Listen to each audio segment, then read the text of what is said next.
책이나 인터넷을 통해 얻을 수 있는 미술관 정보는 한계가 있어요. 잘 찍은 사진 속의 미술관 모습, 전시나 대표 소장품에 관한 간략한 정보가 전부일 거예요. 그럼 죽어있는 이야기죠. 그런데 내가 직접 체험한 이야기는 살아있는 이야기잖아요. 뮤지엄 스토리텔러가 자신이 경험한 미술관 이야기를 말로 하면 강연이고 글로 쓰면 책이 되죠. 살아있는 이야기를 하고 싶어서 직접 취재를 가는 거예요. 어떤 미술관은 여러 번 방문하고 또 계절을 달리해서 가봐요. 한 전시만 보는 게 아니라 여러 전시를 봐야 미술관을 제대로 체험하는 거예요. 그래야 스토리를 제대로 잡아낼 수 있어요. 근데 이게 다 좋아서 하는 일이에요. 좋아하는 사람의 안부가 궁금하듯 저는 관심 있는 미술관의 안부가 늘 궁금해요.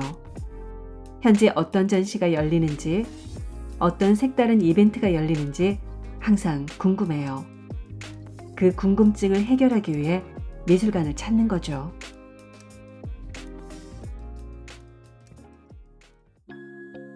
미술과 여행을 좋아한다면 뮤지엄 스토리텔러. 이은화 지음, 토크쇼 편엠. 안녕하세요. 대한민국 최초이자 최고의 뮤지엄 스토리텔러 이은화입니다. 제 직업명이 많이 생소하신가요? 뮤지엄 스토리텔러는 미술관과 박물관을 소개하는 이야기꾼입니다. 저는 미술관이나 박물관에 가는 걸 너무나 좋아합니다. 뮤지엄에서 전시도 보지만 자료를 찾고 강의도 하고 콘서트나 패션쇼 등 다양한 문화생활을 즐깁니다.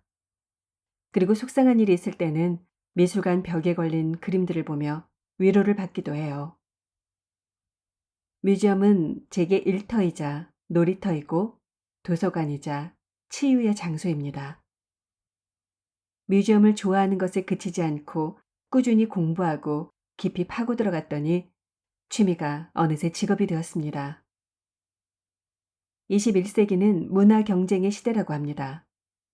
뮤지엄은 한 국가의 문화 수준을 비춰주는 맑은 거울이고요. 그래서일까요? 최근 전 세계 많은 나라들이 앞다투어 새 뮤지엄 건립에 노력을 쏟고 있습니다.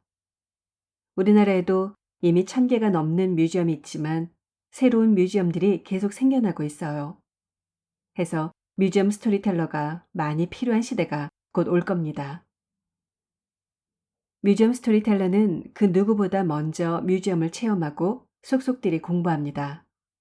그 경험에 스토리를 엮어서 사람들에게 신명나게 알려주는 이야기꾼입니다. 미술관이나 박물관, 그리고 여행을 좋아한다면 꼭 한번 도전해보세요. 자신의 지식과 정보, 경험을 타인과 나누는 기쁨은 돈을 많이 벌어서 부자가 되는 것보다 훨씬 더 크고 깊은 행복감을 줍니다. 뮤지엄 스토리텔러가 아니어도 좋아요. 남들이 가지 않는 길을 도전하고 새로운 직업을 만드는 당신을 보고 싶습니다. 일과 놀이, 공부가 일치하는 특별하고 행복한 직업이 푸른 미래의 어딘가에서 여러분을 기다리고 있을 것입니다. 여러분의 도전과 열정에 응원을 보냅니다.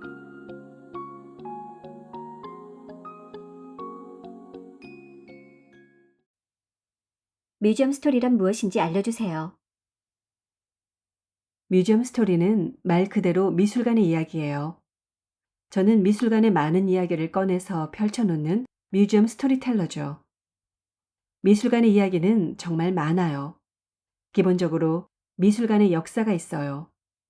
설립 배경부터 운영 방식, 작가와 전시의 역사, 미술관 건축 이야기 등 이런 다양한 이야기들이 모두 뮤지엄 스토리예요. 특히 획기적인 전시로 큰 이슈를 일으킨 사건들도 뮤지엄의 중요한 스토리가 되죠. 미술관에서 소장하고 있는 작품, 그 작품의 작가도 다 뮤지엄 이야기가 되는 거네요. 그렇죠. 특히 유명 미술관의 소장품 중에는 미술사적으로 중요한 작가의 작품들이 많아요. 그 작가들의 이야기만 해도 엄청난 양이에요. 작가와 작품 모두가 이야기 소재가 돼요. 재밌긴 하지만 어려운 일인 것 같아요. 아는 만큼 보인다고 하잖아요. 그런 것을 다 이야기하려면 고도의 지식을 갖춰야 하나요?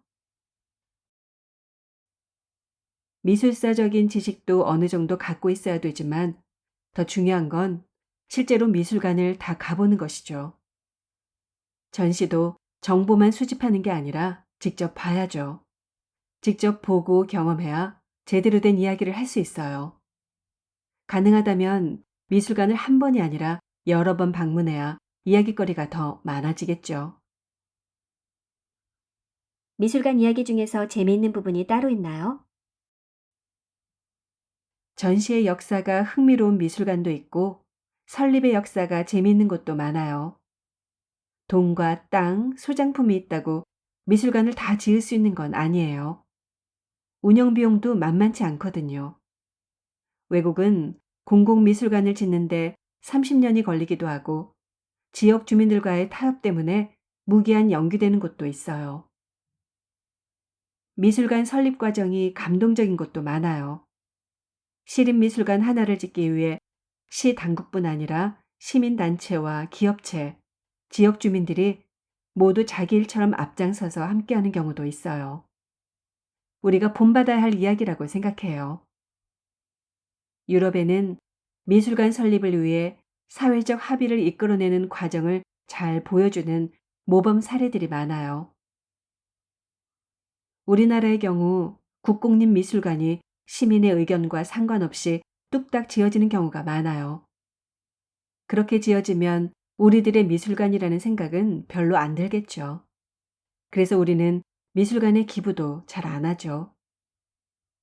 외국은 설립을 위해 사회적 합의를 거치고 미술관을 지을까 말까 주민 투표도 하고 의회에서 투표하는 경우도 있어요. 한 개의 미술관을 지으면서 그렇게 하는 곳들이 많아요.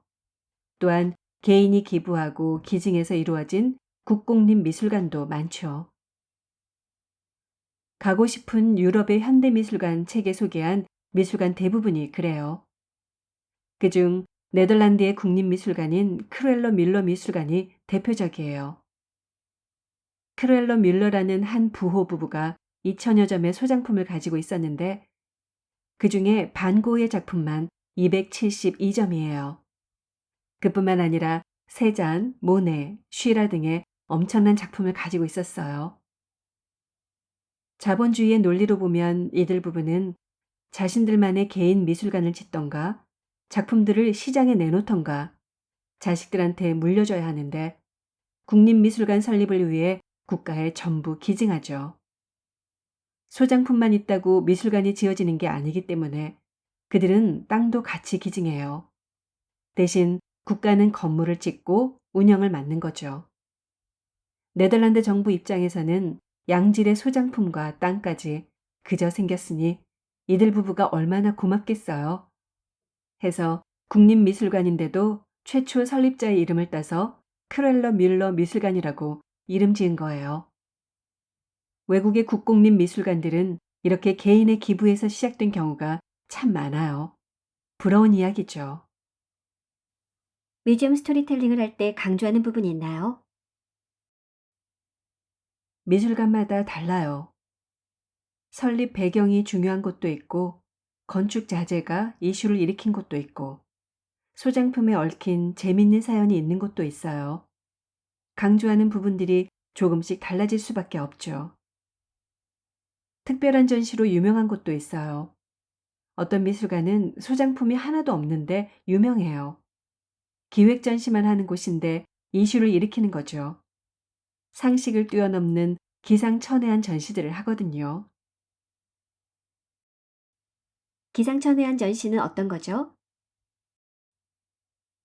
베를린의 함부르거 바노프 현대미술관을 예로 말씀드리죠. 2010년 카스텐 �웰러라는 작가의 개인전이 이곳에서 열렸어요. 술록 12마리와 카나리아 새 24마리를 풀어놓고 미술관을 동물원으로 만든 전시였죠. 우리는 미술관에 가면 미술 작품들이 있을 것이라고 생각하는데 그걸 깨는 거죠. 술록들이 돌아다니고 카나리아 새들이 날아다니는 동물원 같은 낯선 환경을 미술관 안에 만든 거예요. 게다가 높은 계단 위에 더블 침대를 놓아두고 실제로 관객들이 숙박을 할 수 있게 했어요. 우리는 상식적으로 미술관에서 잠을 잔다는 생각을 못 하잖아요. 카나리아 새들, 술록들과 함께 하룻밤을 보낼 수 있는 기회가 바로 작품이었어요. 더 놀라운 건 하루 숙박 비용이 우리나라 돈으로 150만 원이었는데 전시 기간 내내 다 팔렸어요. 이렇게 사람들은 특별한 경험에 기꺼이 투자를 해요. 미술관에서 잠을 자는 경험은 아무나 할 수 있는 게 아니잖아요. 돈만 있다고 할 수 있는 것도 아니에요. 이 전시 기회 말고는 못하죠. 그래서 당시에 큰 이슈가 되었어요. 미술관이 우리 삶에 어떤 의미가 될 수 있을까요? 왜 그렇게 미술관이 중요하다고 생각하세요? 저는 사람들에게 미술이 당신의 삶을 또 다른 길로 이끌어 줄지도 모른다고 이야기해요. 미술은 사람하고 달라요. 사람은 실망시키고 배신할 수 있지만 미술은 안 그래요. 사귀면 사귈수록 애인 같고 믿음이 가고 나를 배신하지 않아요. 오히려 위안을 주고 행복을 주죠. 물론 미술품을 투자의 관점에서 보면 배신도 당하겠지만 대부분의 사람들은 투자자가 아니고 감상자잖아요. 미술은 알면 알수록 행복감을 주고 힐링이 돼요. 우리가 늘 배가 고픈 건 아니잖아요. 배고픈 건 어느 정도 해결된 시대에 살고 있죠. 그러나 반대로 정신적으로는 더 허기가 진 것 같아요. 마음이 텅 빈 것처럼 외롭고 무엇을 해도 충족이 잘 안 될 때가 있죠. 이럴 때 내 마음을 무엇으로 채우는 게 좋을까요? 저는 미술과 사귀라고 많이 권해요. 애인, 자녀, 남편, 친구도 채워줄 수 없는 영혼의 허기를 미술이 채워줄 수도 있거든요. 감상만 할 때는 돈도 별로 안 들어요. 미술은 인간의 마음을 향한 선물이라고 생각해요. 전 미술관에 가는 날이면 기분이 좋아져요. 막 설레기도 하고요.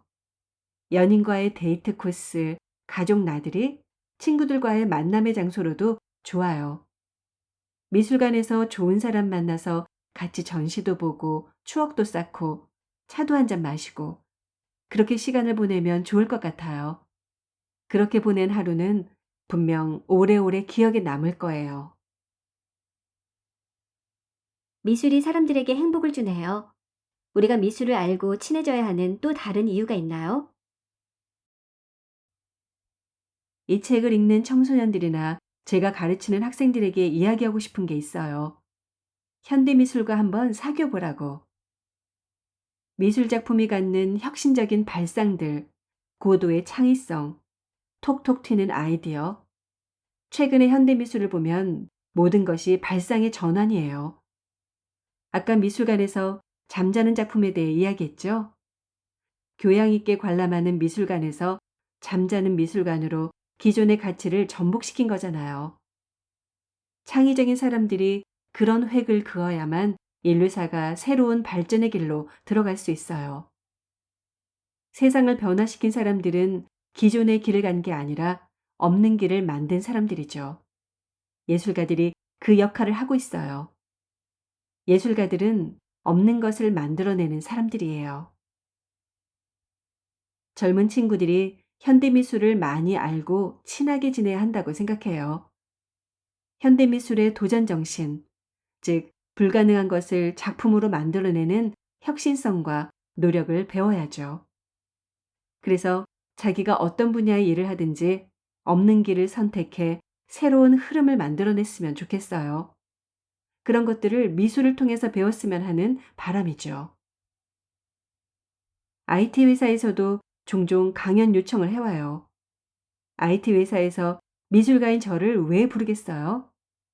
지금은 기술만 개발해서 되는 시대가 아니거든요.